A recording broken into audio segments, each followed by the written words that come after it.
Which Side Podcast is a proud member of the Which Side Media Collective. This week's episode is sponsored by you, the listener. If you wanted to head over to the Which Side Podcast Facebook page, we're doing a giveaway right now. You can get a $5 gift card to the Which Side Media Collective store, and you get a DVD of the Animal Rights film Living Things. So head on over to Which Side Podcast Facebook page, give us a like, find that post, and enter to win. Who doesn't like free shit? I like free shit. Me too. So go get a DVD and $5 free. Go check out the store and enter to win.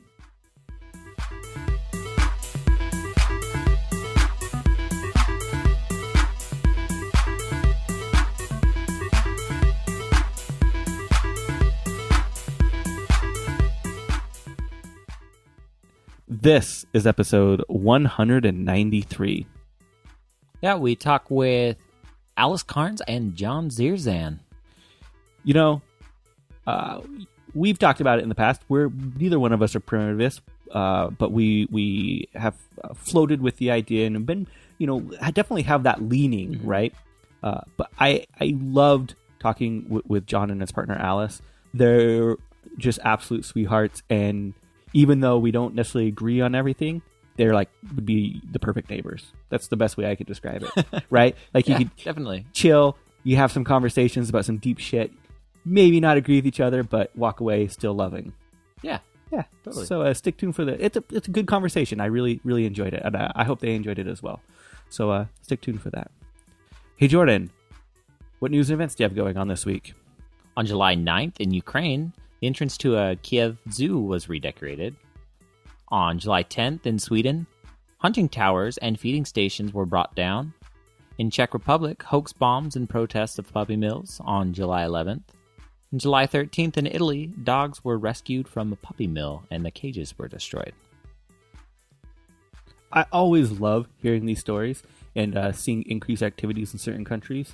And you might notice that there's certain countries that just aren't showing up on the list anymore. So I hope that changes. This week's episode is sponsored by Charlotte Malrich. Charlotte said that we could shout out whatever we want, so this week we're going to ask you to follow us on social media. You can follow us on Facebook, Instagram, and Twitter. This week we got a nice comment on Twitter from Sharky Xmas. Sharky said, "I'm not sure I agree with some of the points you and your guests make, and that's the reason I enjoy listening. You do a great job presenting, and it's good to hear about veganism from a viewpoint I'm not so accustomed to." What's funny is if you're a longtime listener, you can probably tell that we don't agree with a lot of our guests, like our current guest this week. We have a lot of similar points, but we disagree a little bit. And we don't agree with each other. Sometimes we disagree with each other. And I'd even go so far to say, sometimes I even disagree with myself. Yeah. Right? And even over the years, we've changed our opinions. Of course. Yeah. So yeah. Take that for what it is. Yeah, I love it. Always learning. For the slingshot this week, on July 19th, 1883, 70,000 telegraph operators strike for shorter hours and increased pay. I don't know if you can't tell, but this has been an ongoing theme that back in the day, massive amounts of workers were coming together and fighting for change, and change happened because of that.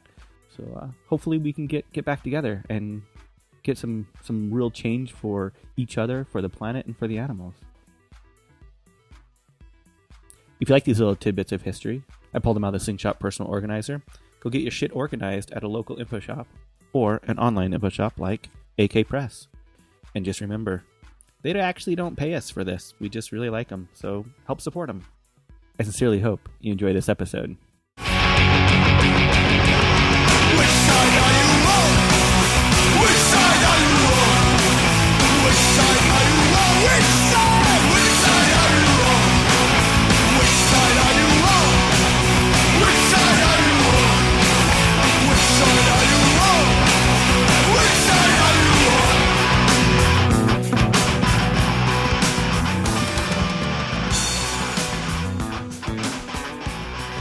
Where are you guys? We're in Salt Lake. Oh, that's right. John told me. Yeah. Yeah. I've been there. I've been to Salt Lake. We both have. Yeah. Mhm. What was your Yeah, impressions? what were your thoughts? Well, it's a unique place. I always tell people it's like going to Rome. I could see that, especially with the very large temple downtown. Yeah, exactly. I mean, and then you look in the phone book and this 17 pages devoted to the LDS Church. It's pretty interesting. Well, it's a very interesting city. Gorgeous setting, that's for sure. Yeah. Yeah. Fun little fact. I being a little anti-status protester. When I was 18, I actually got banned from every property owned by the LDS Church. So I'm not allowed most places in downtown Salt Lake anymore. Congratulations. So did you ever see the Book of Mormon? I was raised Mormon. So, but I mean, did you ever see the show, the Book of Mormon? Because it came here, and I went with my granddaughter, and it was hilarious. I love the musical. It's probably one of my favorite musicals. Oh, this was great. There's a lot that I think people miss out if they don't know the deep intricacies of Mormon theology. I'm sure I missed most of it, but it was still hilarious. Well, another thing about Salt Lake that I'm a big fan of is the Natural History Museum. The dinosaurs, they're just amazing. Yeah. I've never made it over to the Natural History Museum, unfortunately. It's like in my backyard. Go tomorrow. I literally drive by it every day on my way to work. It's right there. Well, it's the greatest dinosaur exhibit in the world. It is. My daughter's been there a couple times, so. Uh-huh. Yeah. I'm surprised by that. Yeah. It's really good. So, and you guys are just in Eugene, right? Uh-huh. I've been to Eugene once. It was during Red Cloud Thunder in the Willapa National Forest, the tree sit out there. Oh, yeah. Yeah, that was a long time ago, now that I think about it. Yeah. Things are very quiet here now. How has the activist scene evolved out in Eugene? Well, it's mostly disappeared. There is forest defense work to some degree, but yeah, it's just very quiet. I mean, after Seattle in late '99, the repression was huge. There were pigs everywhere. Mm-hmm. Free coffee shop. They were parked outside your house. It was and everybody just fled. Everybody moved away. All the anarchists. There were lots of anarchists too. But it's like 15 years ago. Yeah, that was I remember even contemplating moving there at the time because it was like the anarchist haven almost. Yeah. It was. I mean, there was a lot going on. What do you see any other place right now in the United States with a similar culture to the late 90s in Eugene? I don't think so. I guess overall, I'd say the Pacific Northwest is kind of overall, that would be that. I mean, what's left of it. We were talking about the Victoria Anarchist Book Fair in September. Some of us are going up for that. There's still a lot of indigenous resistance. Yeah. Their orientation, their awareness of the indigenous dimension is very strong up there, and I think that's just a critical thing, which you don't see everywhere. Mm-hmm. And there's the thing that just happened in Sacramento. The anti-fascist stuff? Yeah, last Sunday. Yeah, that was intense. Okay, I missed the news on this one. Well, a small group of neo-Nazis showed up to do some public deal on the Capitol grounds in Sacramento, and they were bloodied and driven off, 10 in the hospital. It was a big crowd of people, just kicked their ass. Yeah. So you got to wonder, where did those folks come from? I mean, so there must be some scenes, but maybe it's really scattered and people, it's not like when back in the day here in Eugene when, it was very populated with anarchists, basically. Mm-hmm. Some came from San Francisco, by the way, but I keep hearing that whole Bay Area scene is quite dead. Really? It kind of had, it was mainly the East Bay, and it always was. I mean, Berkeley was the radical place, not San Francisco, way back in the 60s. And there were some projects in Oakland now. Well, there's still, there's Little Black Cart. Mm-hmm. There are quite a few anarchists there, but really nothing is happening. Do you feel like the anarchist movement inside the United States is growing or shrinking or kind of just maintaining itself over the last decade? It seems to be shrinking, and it seems to be taking some strange paths. I don't know. Do you feel? Are you hearing about? It seems like there's been a lot of interest in egoism and now nihilism, which strike me as just kind of a retreat thing, and it's not. I'm not even sure this stuff is anarchist. Frankly, I don't know. That's just a function of the defeat. It seems to me the general. This is a slow time. It'll come back, but I mean, for right now, it's a real lull. Do you have that impression? I definitely feel nihilist tendencies in myself sometimes lately, where I used to not. And I don't know if that's just a showcase of depression or whatnot, but I definitely feel it internally for sure. Mm-hmm. Yeah, there's the pessimism, the surrender aspect, where various people just proclaim that there's no possibility that things can change. We're not going to get anywhere. I'm sick of hearing that. Uh-huh. So what do you think is the leading cause of that within just anarchism in general? Well, I think with nihilism, I have to say, I think it's a dodge. To me, it's a dodge. There's so much that's wrong. And if you just say it can never change, that's a way to not have to do anything. And so that's my opinion. But it's tough times. I mean, it's it has an impact on everybody. I think that's very true. Oh, I didn't mean that personally, by the way. Sorry. Right. No. Sorry, that was a bad sequitur for me. I apologize. But I mean as a philosophical outlook, that some people have adopted and they make a big deal about that. If you're not a nihilist, well, you're just dumb. And, I just really don't buy that. I think that, personally, I think we're here for a reason, even if you have to make up the reason. And there's plenty to think about and plenty to do. So tying that into your personal sect of anarchism, which would be primitivism, do you feel that you have to have that kind of almost spiritual aspect to it? Because I know a lot of primitivists do have that spiritual side to it. Yeah, which I think is good, but it's not required. I mean, I think there are people that don't really, they're not too much identified with that. But, one thing that strikes me, things have never been so starkly fucked up. I mean, everything is going south. The system has no answers. We have shootings every day. The natural world is just being hammered. And yet people like to gaze at their navel or have this sort of postmodern nihilism, which kind of goes nowhere. I've been asking people for years, what does it mean to you? What is nihilism? And I never get a straight answer. Never have. Do you know what it is? I mean, I have some opinions, but I find it just striking that it's kind of like the flight into postmodernism. Nothing matters. Nothing. You can't figure out the truth, or all of that is kind of silly. There's no stable meaning or value or nothing. Then you got nothing. It's just kind of confessing. You don't have a position at all. You don't even have an outlook. You have nothing to offer people who aren't anarchists, for example. Aren't we supposed to be doing that? Make sense to people? Give them something they don't have from somewhere else?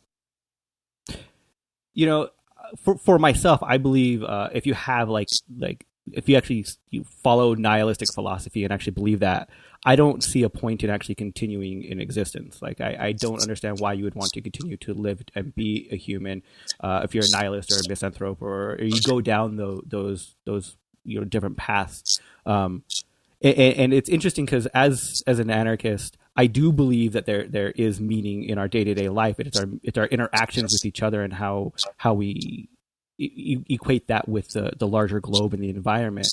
But I don't have that eternal answer of in 10,000 years will it matter? I don't fucking know, but I don't think it matters because all that matters is our current day-to-day life.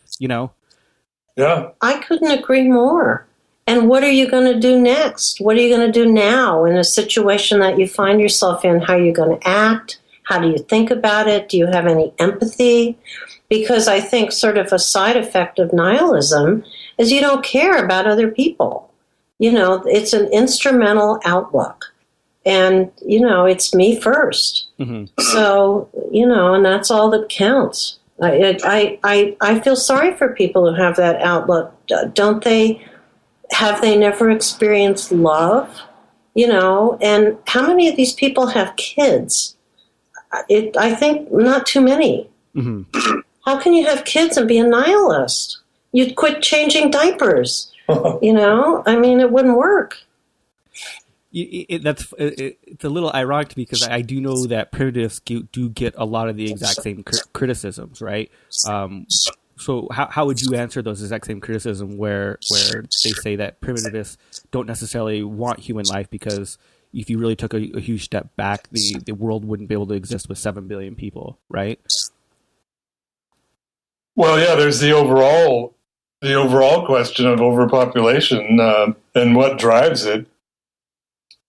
But if you decide we don't have any ranks to fill, to put it in a stupid way, and I don't want to have kids because I don't want to bring them into this hopeless world, well, that's part of the, you know, that's not, you're sort of giving up if you say that, I think. So, I mean, it varies a lot. Some of my very closest friends that are primitivists have kids. And some don't. Some don't. I think it's a personal choice. Don't get me wrong.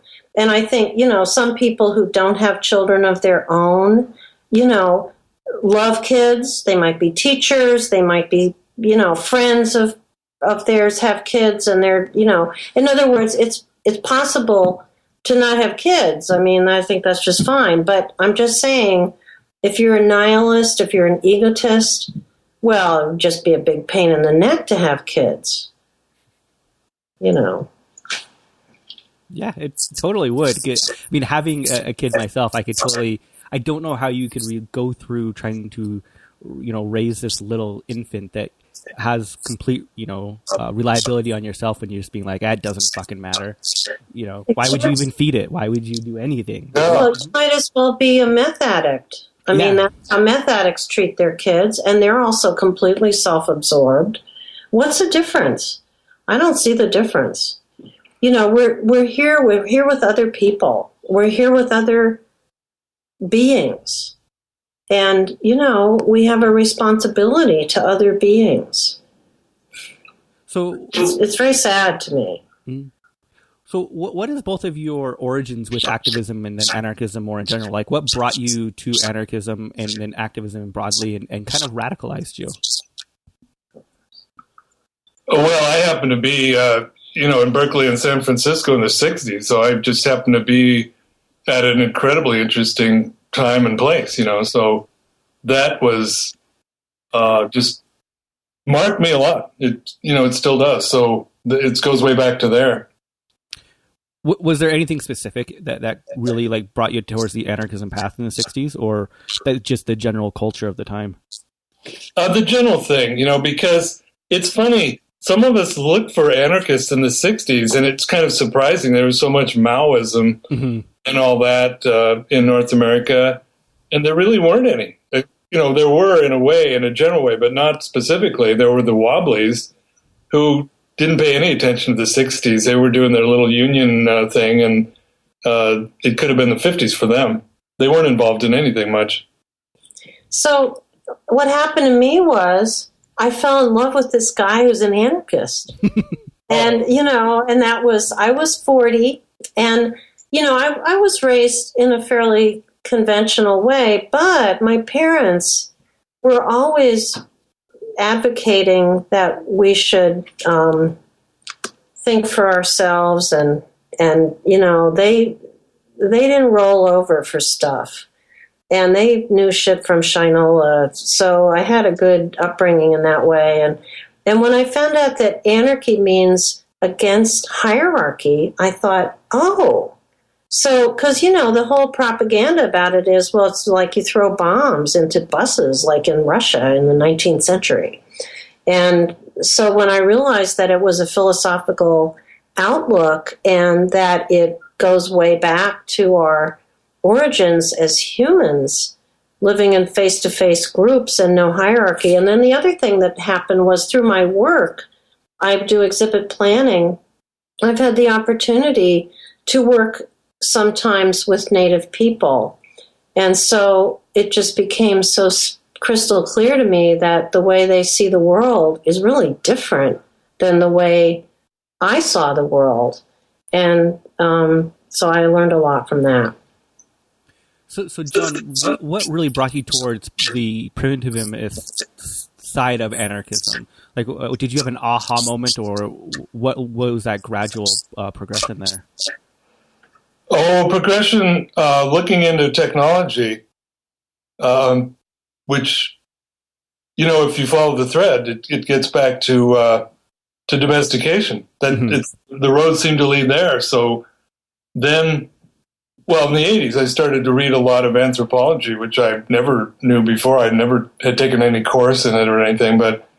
And like Alice said, you discover band society was egalitarian and sharing. And we used to live like that for a couple of million years. Everyone lived like that, you know, until 10,000 years ago. And if you read John's essays like Origins of the 1%, I mean, it's just so crystal clear that since the very beginning of domestication and agriculture, these systems have developed to put people down. And so there's the haves and the have-nots in every civilized community. So this is one of the things where I personally have a hard time grasping. I'm one that I really like the definitions and to define things and almost in a black and white manner. That's why it's easy for me to say I'm vegan because here's my black and white of why, right? And I really love and I almost romanticize the idea of primitivism. When we talk about domestication, I struggle personally. So maybe you can help me with this because is carving a spoon domestication? I've been told yes, and then I can't understand why that is bad. Do you know what I mean? Oh yeah, that's well, as Paul Shepard put it, it's the logic begins with farming, with agriculture, and it goes right up to nanoculture and GMOs and all that. It's the same. He said it's implicit in the first step, this step to control. Carving a spoon has nothing to do with control. I mean, I don't know who would say that's domestication. And I think John in his writings frequently makes a distinction between tools and technology. Mm-hmm. And so a spoon is a tool, and in a face-to-face culture or band society, people know how to do everything. You know, there's very little specialization, although I suppose if someone's blind or deaf, there might be specialization there. But for the most part, you know, I've heard a lot of stories where people who were unexpectedly left on their own were able to do everything because they've been doing it since they were kids. And that's the tools. That's, you know, very versatile, intimate kind of deal. But when you get into specialization and organization of tools to do these big projects, well, that's technology. So this is again where I struggle a little bit. It's like when you get way back there. So when you talk about the specialization of tools and moving that forward into technology, wouldn't it be fair to say that as a species we've always had a form of specialization moving forward, where one person learns how to utilize tools and then they specialize in that and teach others, and that just over the time it's just gotten more and more niche, I get what you say? Well, there seems to be a sort of a generalized use. I think that's what archaeologists tells us, that for the longest time, and we don't know. I mean, some people were probably better at making stone tools, for example, or cordage, or wooden implements, or whatever it might be. But you don't see any evidence of hierarchy until quite recent. And this is stuff like, you know, goods around hearth sites at a settlement, probably a temporary settlement. And if, you know, at a certain point, if you look at hundreds of these, that's the same amount of goods at each hearth site, and then suddenly there's one that has a lot of goods and the others don't, well, you can read along with other stuff. That's hierarchy. There's a differentiation of power there. And it seems somewhat recent. And the reason that domestication is critical there is when people start owning, when they start having domesticated animals and then growing crops, then the idea of private property comes in, which doesn't exist before. It's a sharing mentality, it's a sharing economy. And this isn't just archaeology, it's also been observed ethnologically in the last 3 centuries. Pretty classic. One of the problems, if I could stick in here, there are people, especially in these days, where you hear, well, we're not living in this postmodern culture anymore, but that's not true. And that's what enables people to say, well, who can tell what civilization means or what anything means? My story is as good as your story. And that's just silly. I mean, there are dictionary definitions we're talking about. It's not some arcane creation of ideologues or something. I mean, all this is quite available. And now it's been available for quite a long time, right? Relatively, a couple of decades anyway, amongst anarchists. And there are still people who say, well, that may be or maybe not, or you know what I mean? That's kind of lazy thinking. You can check it out. I mean, that doesn't really, it shouldn't devolve into an ideology, but some things are fairly clear. And just to say, oh, we don't know, who are you and who are you, and this. I mean, you know what I mean? That's just kind of. Some people are very good at that these days, and I find it just bugs me a lot. Aragorn. I'm going to just throw out his name. He's just a marvel at that. Talking and saying nothing. And getting back to nihilism, by the way, he spoke up in Portland a while ago. What is nihilism? Was the name of his talk? Nobody there could tell you what nihilism was. That's just a stupid game. It's just kind of a, you're just being a kind of a, I don't know, just what is the point of that? So, you want people to be stupid and never learn anything by playing word games all the time?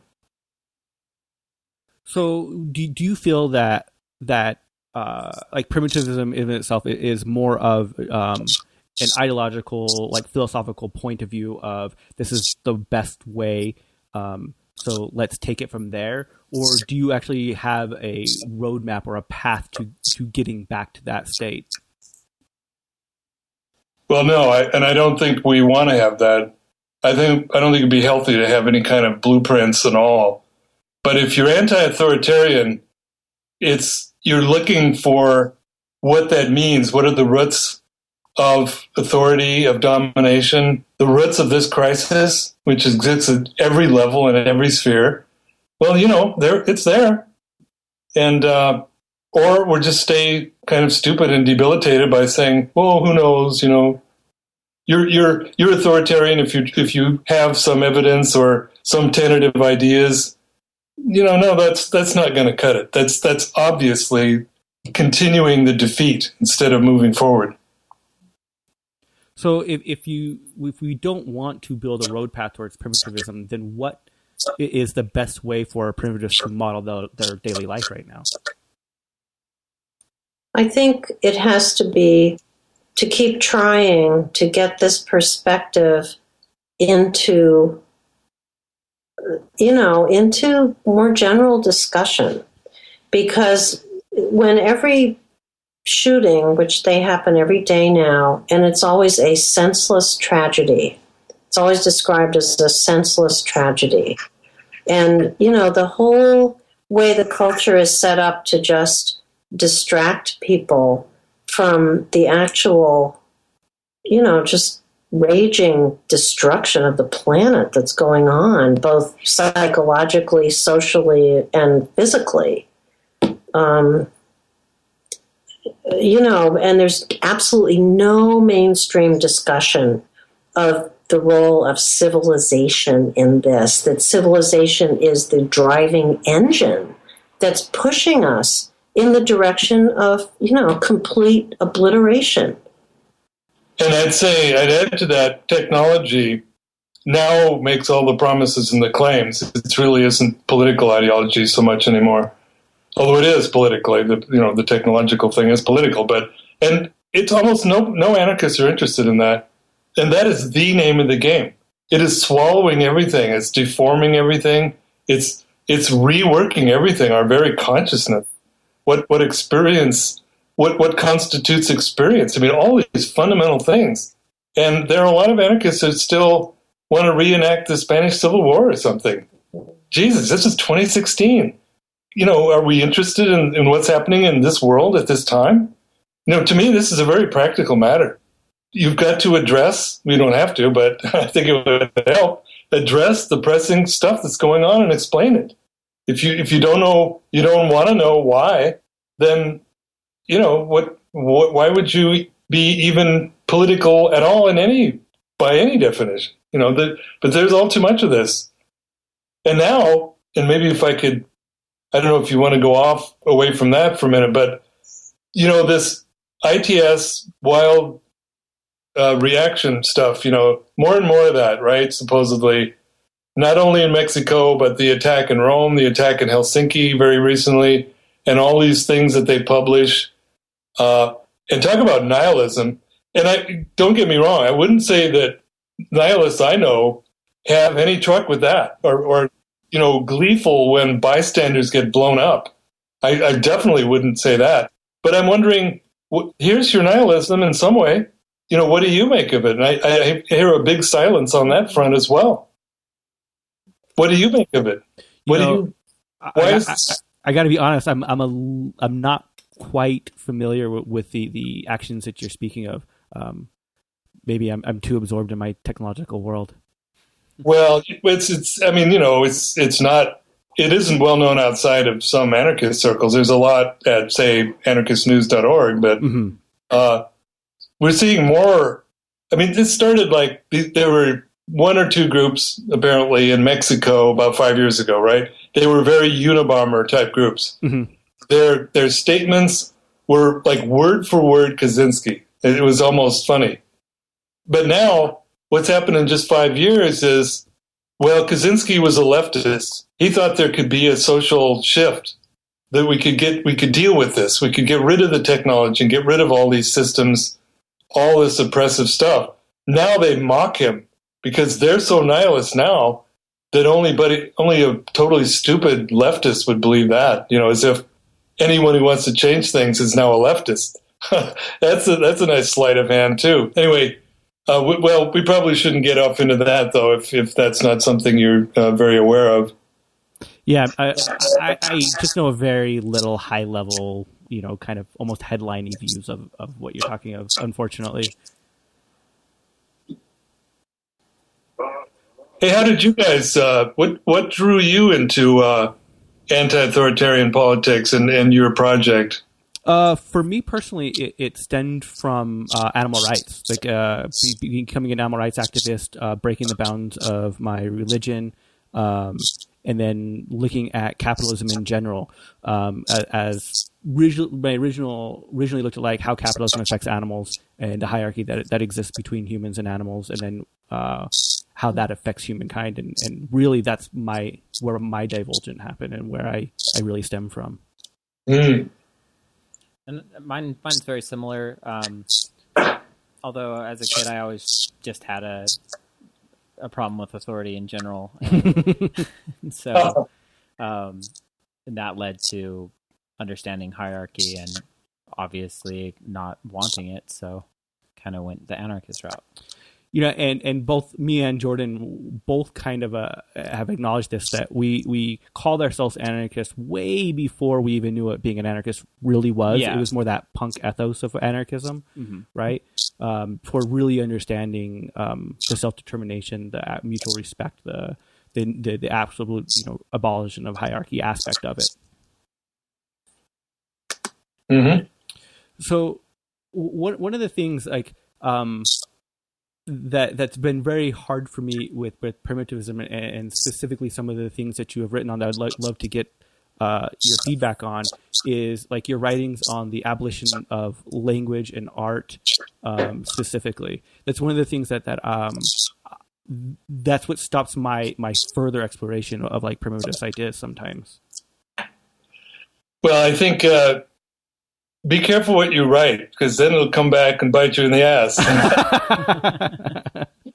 I mean, I'm not renouncing that stuff, but the way it was written was I was feeling very isolated and working on those things, and I think it comes across as pretty dogmatic. But it's just a speculative thing. It's just especially the language one. Mm-hmm. This is and it turned out to be a series of 5 things. I guess 5 or 6. I didn't plan on that, but there wasn't much else going on in the 80s. It's like the founding institutions of civilization. Without that, there can't be civilization. Well, that's the idea, the symbolic part of it, how it seems to parallel the rest of it.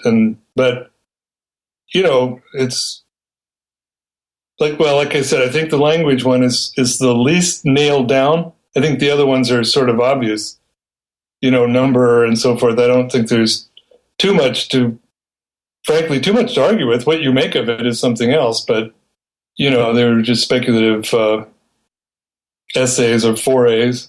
So when you say that they're pretty nailed down, like take like numbers or time specifically. Can you nail that down for me? Because from my mind, it's not nailed down, if that makes sense. Well, I think it's just, kind of getting back to the anthropology. There are societies that don't need number. They don't have a sense of time. You're looking at the evidence of it, and the things proceed as alienation proceeds. The sense of time consciousness, to me, is a pretty exact measure of alienation. If you can get free of that, you're getting free of alienation. That's just one way. I think it just always seems to fit. And we're just so time-oriented and time-dominated as we get to this massive alienated state, in late mass society. I mean, and I think it's the same with number. I remember, I think I quoted this woman, they were talking about how do you know, it had to do with family. And she said, I don't count my children to know who's there and who isn't. And it just struck me, it's got nothing to do with number. You don't add it up and there's one missing. You just look. Anyway, you don't need that until you have commodity exchange, really, until you have domestication. And then when flocks, for example, are capital, you better know how many there are, or else you're not really plugged into the game. You're not really functioning. And so you can go forward or backward and see how it links up. It just does. And you might say, I guess maybe some people might say, well, that's just coincidental, but that seems unlikely. Why would it be coincidental? Just some contingency. There's something. It's part of the problem. I guess I personally I have a hard time because I almost equate it with the saying, throwing the baby out with the bathwater kind of thing. I have a especially like when it comes to time. I guess it all depends what you mean by time. But when I think of time, it's just a measurement of an object from point A to point B, and I can't understand how that in of itself creates hierarchy. Do you know what maybe my mind's just too simple to grasp that concept. If you looked at John's essay, which is on the internet, I think, The Axis Point of American Industrialism, and also the one about modernity, I think, that you just did, it really traces how the imposition of basically the factory whistle, the punch clock, all that stuff, how it really changed people's lives. Before the fact, it made the factory possible. Without time, there's no factory, because everything has to happen at everyone has to show up at the right time. They have to, do everything at the right time.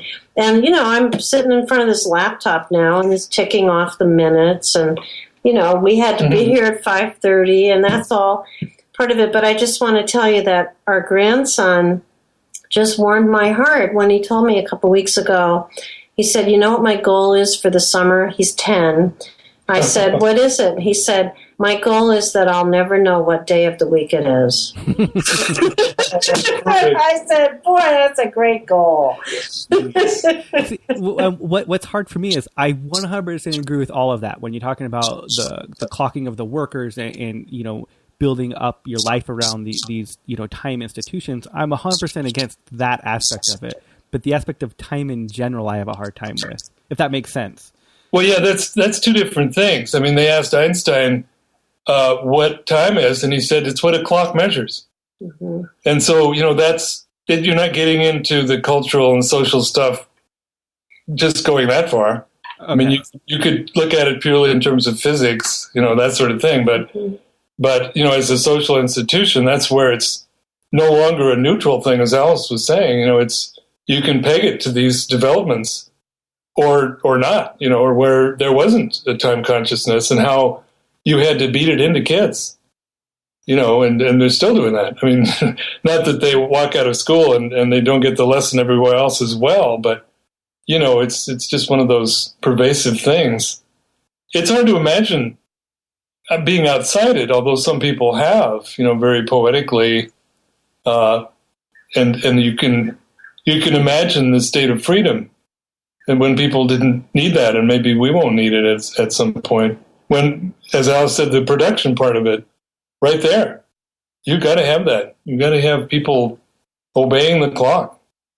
Time is money, all that stuff that's fairly recent. So, John, I wanted to ask you about postmodernism and your attitudes towards it. You recently wrote about modernism, right? Oh, yeah, modernity, yeah, historical piece. Yeah, would you mind going into that current piece a little bit? Oh, well, it's not about postmodernism. It's about it goes from Renaissance to Enlightenment. More or less 300 years of it's European history, and the reason for it, I think I remember this correctly.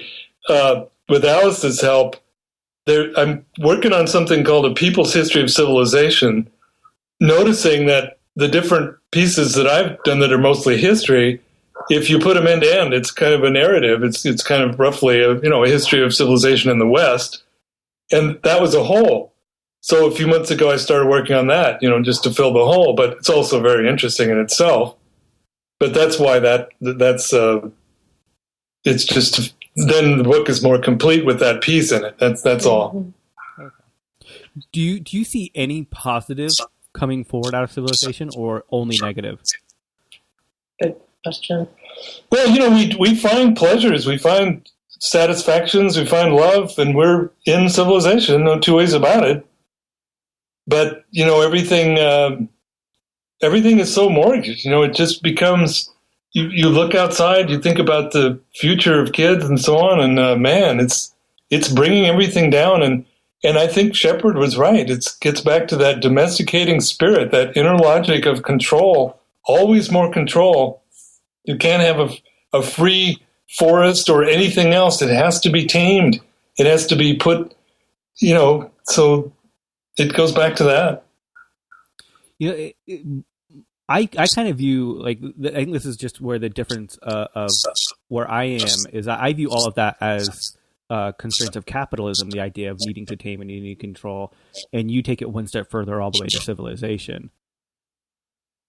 Well, yeah. For example, as Dan Todd points out, the progressive subduing of indigenous people in North America, that was before there were any capitalists, unless you define it in a very, very general way, a very non-Marxist way, which is possible.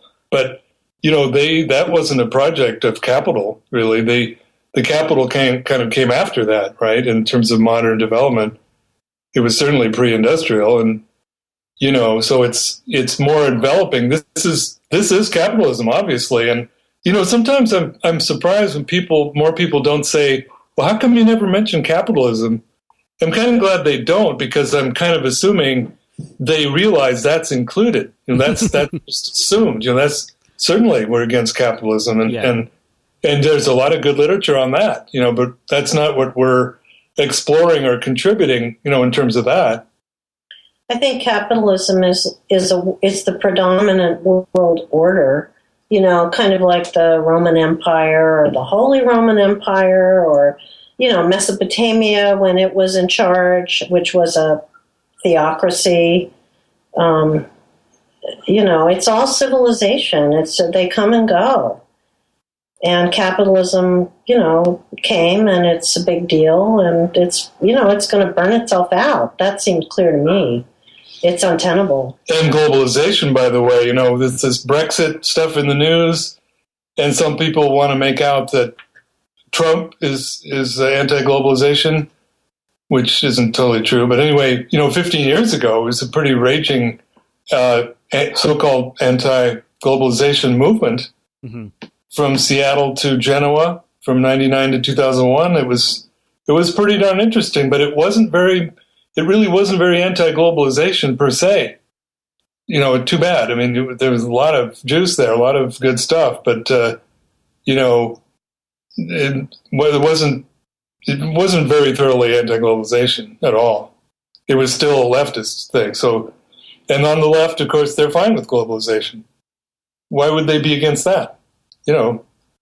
That's the rest of the problem with the left. They're fine with mass society. You don't even have to talk about civilization and domestication. They're fine with technology, technologizing every aspect of life. They got no problem with that. I mean, it's not just that they're not anti-civ. It's a lot more than that. So sorry. No, go ahead. I was just saying, what do you both see happening right now? In either the anti-civ movement or anarcho-primitivist movement, or just the anarchist movement in general, that you wish you didn't see happening, like something that you just wish wasn't there? Well, again, this nihilism trend, nihilism and egoism. The upside, I think, is that, speaking as an editor of Black and Green Review, we're getting really good response to that now that we've got number 3 out, came out this spring. That's very heartening. I don't think any of us were exactly predicting it. We were hoping for it, but that's a good sign. I think, but who knows? I wanted to ask you guys, what do you think is coming? Is this lull just a temporary deal, or are we in worse water than we think, or what?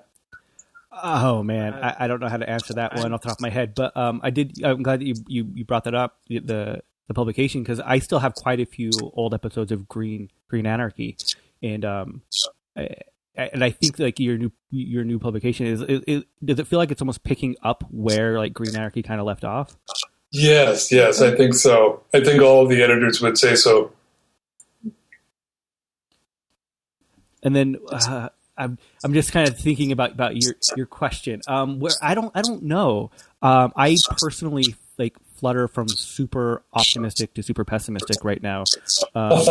So it's hard for me to get a solid read. When I'm around my daughter, I'm super optimistic and I love every aspect of it. And, seeing her being raised very strong and anti-authority and questioning, and I feel very, hopeful towards the future. But then when I'm not around her, I'm like, oh, fuck. Oh, that's beautiful. Yeah, that's great that she inspires you. Well, I can say that, people have asked me through the decades, well, what does he do? What does your partner do? And when I used to tell people he's an anti-civilization theorist, and it goes back to, the beginnings of domestication, they would just look at me with this look in their eyes like, you're with him? But now it's like people just nod. They nod. They understand that things are going south. Everyone knows that. We can just look out our window and we can see the parade of people going by with their shopping carts to the bottle return. And, that's the real story of civilization, what it does to people, and no one's immune. Mm-hmm. I think that I'm just so bitter and jaded lately. I don't know. I see like so many Maoists now, and so many Leninists, Marxists, and things like that. But then I have to, especially here in Salt Utah. Lake City? Yeah, In Salt Lake City? It's very, Maybe, very, maybe, very maybe cute. it's a spin-off from Mormonism, do you think? No, I'm just kidding. But Actually, that's probably not too far off. Yeah, Mormons are pretty socialist. So, but I don't think Interesting. so. Well, I don't see any Maoists around here, Yeah, or Leninists, or unless they're really quiet about it. Yeah, no, they never have been. I don't know why, but I think partly a lot of the anarchists here have either left or are just they're aging lost and touch. kind of like, just I guess what am I trying to say? They've stopped being active. Yeah, they stopped being active. They just introverted themselves and lived their lives with their philosophies, but not trying to be active anymore. And I did that for years. I'm not saying I didn't. I definitely did that for years. But I do have to remind myself that anarchists are more autonomous, where Maoists and Marxists, they tend to get their face out there more. So I think that you do have to take it for what it is. There might be anarchists out there that we don't know about. I do feel like looking back to like the late 90s, the early 2000s, I do feel like anarchism in general is a lot less popular, but I feel like anti-capitalism is a lot more popular. I just unfortunately feel that the alternatives to capitalism fall more into either like Marxism or even ANCAPs a little bit. Yeah. oh. Well, it varies from place to place, I guess. I'm always trying to get a read on, what's afoot out there. Mm-hmm. So, on a flip side to the question of what do you not like what's going on? What would you like to actually see going on? Like, what would you wish you saw more of right now? More active resistance, more people in the streets. I mean, and there is still energy out there. I think there's radical energy out there. It was pretty surprising in Seattle on May Day. Did you catch any news about that? Mm-mm. I don't believe I didn't. did. It was actually in the mainstream press too, so we know it wasn't being made up, I guess. But it's kind of funny because some anarchists up there announced a few days before May Day they were going to really kick ass. They were just going to go to town, and various people said, well, if you're really going to do that, maybe you shouldn't have announced it. They want to be there. But they did. I mean, they pulled it off. They were throwing Molotovs at the cops up there. It was amazing. I mean, shit. I didn't see any reason to expect that, especially after they made it clear that they were coming and going to do something, So, but I don't know what that tells you. I mean, I don't know if that's... And the size of the crowd in Sacramento, from the footage, you could see there's a raging big crowd of people. Yeah. I think it's also significant that in some venues where Trump has spoken, there's been people have shown up and, turned over some cars and blocked traffic and, really made a fuss. And, that's not anarchists. That's a bunch of Latinos, I think, for the most part. But, they don't like Trump and they're going to tell him so. So I think that's laudable myself. It could be both. Just a little aside here. I don't know if you saw this footage from Sacramento.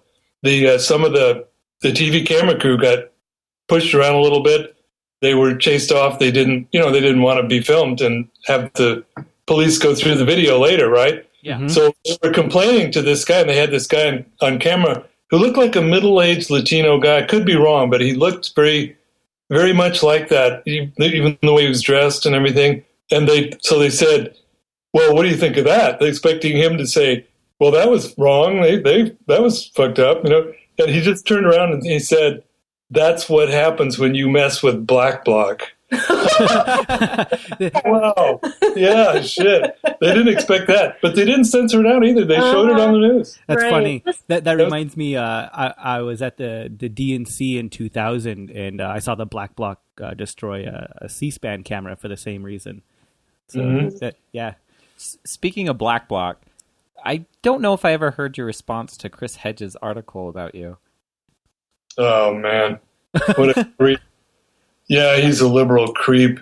he talks all this stuff out of one side of his mouth, how we need a revolution and everything. But when anything happens, he's just, he's like a cop. He's screaming. You're talking about the cancer and Occupy? Yeah. Yeah, well, I was in India at the time, but I know all about it. And actually, he went further. If you're mentioning me, he was answering. There was a lot of blowback to that, which was good, of course, against what he said, he and Derek Jensen. And he had sort of I don't know if you call it a news conference, but like a day or so afterwards. And he said, well, what I'm really pissed about is people like this Zerzan who attacks the left all the time. That's what really gets me pissed off. So I thought, well, good. Yeah, that was just disgraceful. I mean, even if you're not an anarchist, I mean, to just try to, put, and that's what these people do when the crunch comes down. They'll put you with the cops. I've seen it in many places, many times. That's what they do. They're not going to be on your side. Some of them might be, but you can't trust them to do anything else except their pig role in society. I mean, if you look at history, it's been shown that if you're not an anarchist, pretty much you're an enemy of an anarchist in the long run. Even whether you're a communist or a socialist, when it hits the road, they will fight against us. Yeah, we don't go camping together. That's why we don't. Yes, why we don't go camping together. Oh.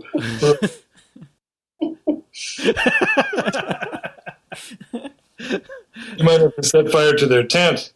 So you talked about people being more active in getting on the streets, and that's something that I have had a struggle with because I almost feel that it doesn't accomplish anything. It almost feels almost like masturbation, where it feels good to myself of like I went out and did something, but does it actually accomplish anything? Well, there are various ways to look at it. And Alice and I have discussed this back and forth a little bit. That you can speak for yourself, of course, Alice, but you don't necessarily need a riot to push ideas forward, although that's not the only thing you're doing there, I guess. Mm-hmm. But what strikes me a lot, I think this was apropos, when Tim Lewis made his film about Seattle and he called it Breaking the Spell, that just totally rang true to me. And a lot of us are middle-class people, too. It's not the easiest thing in the world to smash something. It's not. You're thinking about jail or you're just not conditioned to do that. And when you do it, that something is liberated. Frantz Fanon talked about that. I'm not equating the two, but, he was saying that's when colonial people grow up. They're ready to fight. They weren't ready to fight. Now they are. Now it's for real. I mean, not to glorify it unnecessarily, but I think there's something there in that. Well, both of us like to read, and we've read quite a few novels by this guy, Alan Furst, F-U-R-S-T, and they all take place in Europe in the late 30s, early 40s, and they all have the same plot, different characters. In each book, the Nazis are tightening their grip, and an ordinary person is caught up in a situation where he or she must decide, am I going to play along or am I going to risk things? Am I going to risk my life? And, we tend to not admit those situations are here, but they're coming, and people, and because if you were a person of color, it'd be almost every day you might be in a situation like that. This culture really, it's very ambiguous. Mm-hmm. It's like in France, it was 50% collaboration, 50%, because it was a tough choice. That's interesting. It makes me contemplate whether or not my daily life is really, just being complacent, right? And I guess to some degree, I guess we all are a little complacent in the aspect that we're. So I am. Yeah. I couldn't survive if I tried to fix everything. Mm-hmm. But there are times when you just wonder, what can I do? And there are times when you can intervene. Like if you see an adult hit a kid, you can do something. You can say something. You don't have, and if you see a woman being, brutalized or controlled in public. I've taken some chances along those lines. Mm-hmm. It's not political, but it, you have to do something. And so, that's going to become more and more true as things get worse and worse. So it might smoke out a few people. How much worse do you think things need to get before we see a drastic change? Who knows? Who knows? I mean, things are so bad now for so many people. The culture is so greedy and withholding. And, people are beaten down, but sooner or later, they're just going to get really angry. And yet it's an insidious thing, too. I mean, we're not presented with nice, neat turning points, Mm-hmm. Like I think of when people talk about this ethics of robotics and artificial intelligence, and you hear this kind of humanist talk a lot. Well, at some point we're going to have to take a stand, or we're going to have to... Well, that point is never going to come. You can't wait for some dramatic showdown in the street. I mean, probably not going to work that way, which makes it harder because it's always going, but it's not clear to everybody either, What I noticed when we were in India, and I've been there twice with John, it's real hard for a person who grows up in this culture, at least was hard for me, because everybody is starving, dying right in front of you on the sidewalk. And here, it's more hidden.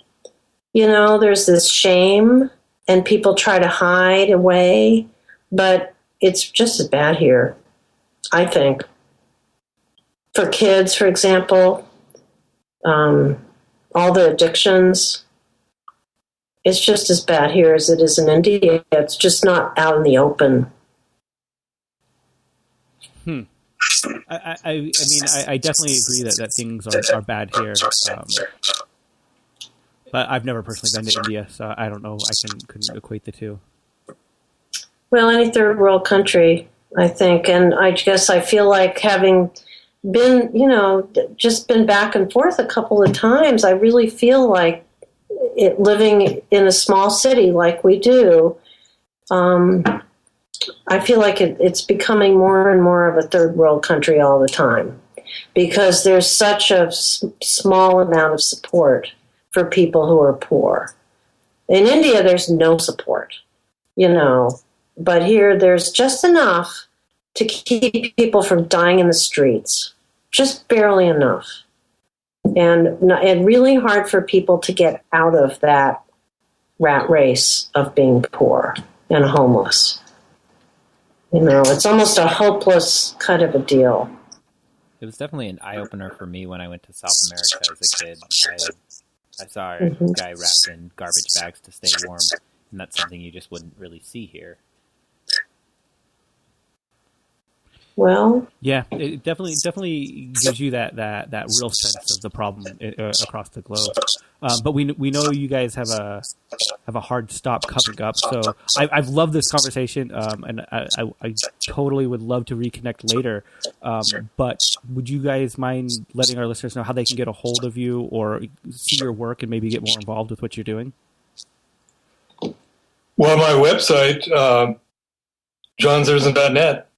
And there's a link to the radio shows, too. They're archived there, by the way. The website's not real active, but there's some couple of interviews and so forth there. And John has a book that came out last year. Oh, yeah, Why Hope? Why Hope. And that's easy to find. Yeah, and then the People's History of Civilization will be out probably in a year and a half, something like that. Yeah, I hope maybe next year, yeah. Yeah, let us know when it comes out. We'd love to have you on for that again. Thank you. Yeah, great.